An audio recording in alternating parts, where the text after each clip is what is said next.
Bienvenue sur le podcast de la paye facile. Je suis la narratrice et je suis heureuse de vous présenter les conseils d'Anthony Rocca. Vous pouvez retrouver l'ensemble des conseils à l'adresse la-paye-facile.com.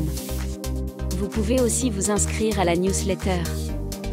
La newsletter par mail vous offre tous les jours des conseils et des offres promotionnelles.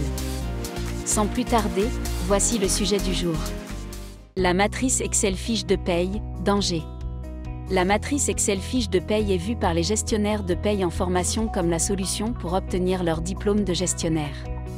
C'est possible mais dangereux, car travailler avec une matrice ne vous apprendra pas la paye. Qu'est-ce qu'une matrice Excel fiche de paye ? Une matrice Excel permet aux gestionnaires de paye de calculer automatiquement une fiche de paye. Concrètement, c'est une feuille Excel avec des formules dans laquelle vous entrez des variables de paye pour obtenir les résultats. Pour obtenir une matrice Excel fiche de paye, vous partez d'un bulletin de paye et vous mettez des conditions dans elle Excel. Les conditions sont du type SI. C'est automatique, mais dangereux. Travailler sur Excel n'est pas mauvais, mais apprendre Excel plutôt que la paye ne vous apportera pas l'implication pour réussir sur le long terme. Pourquoi la matrice Excel nuit à votre compétence en paye ? Ce qu'il faut comprendre quand vous entrez en formation gestionnaire, c'est que vous devez apprendre la paye et pas apprendre Excel. Bien sûr, on va vous dire. La paye est automatisée avec les logiciels de paye. La gestion de la paye, c'est du contrôle. Tout ceci est vrai.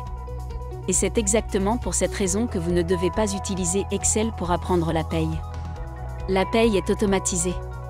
C'est une certitude, beaucoup d'opérations de paye sont automatisées. Le logiciel de paye est programmé pour faire tous les calculs de paye. Le calcul du salaire brut sur la fiche de paye.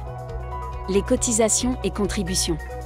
Les exonérations, réduction générale des cotisations, heures supplémentaires défiscalisées. L'acquisition des congés. À bien regarder, en tant que débutant quand vous n'avez pas vraiment fait de la paye, vous pouvez dire qu'il suffit d'insérer des variables de paye pour obtenir un bulletin de paye juste. Sauf que cela fonctionne quand le logiciel de paye est paramétré. Avant, il faut récupérer tous les paramétrages et les intégrer correctement dans le logiciel de paye. C'est le cas avec les fiches de paramétrage des organismes complémentaires. Si vous ne paramétrez pas correctement ces fiches, vous obtiendrez les deux résultats suivants. Des fiches de paye fausses. Des déclarations sociales, DSN, mensuelles ou événementielles avec des erreurs. Mais comment voulez-vous faire toutes ces choses une fois que vous serez en poste si vous avez appris Excel au lieu de la paye ? Autre point, si vous misez votre apprentissage sur la matrice Excel fiche de paye, vous ne serez pas au top pour le contrôle de la paye. La matrice Excel fiche de paye et le contrôle de la paye. Une des tâches d'un gestionnaire de paye consiste à vérifier la paye.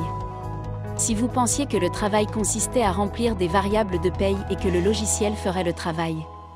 Ben non. Vous devez paramétrer le logiciel de paye. Vous occuper des variables.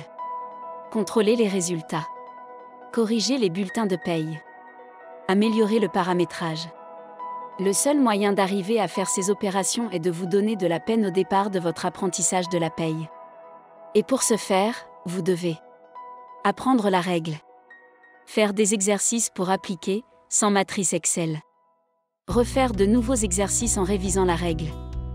Bien sûr, rien ne vous empêche d'avoir un tableau Excel non automatisé pour faire des calculs de base de la paye.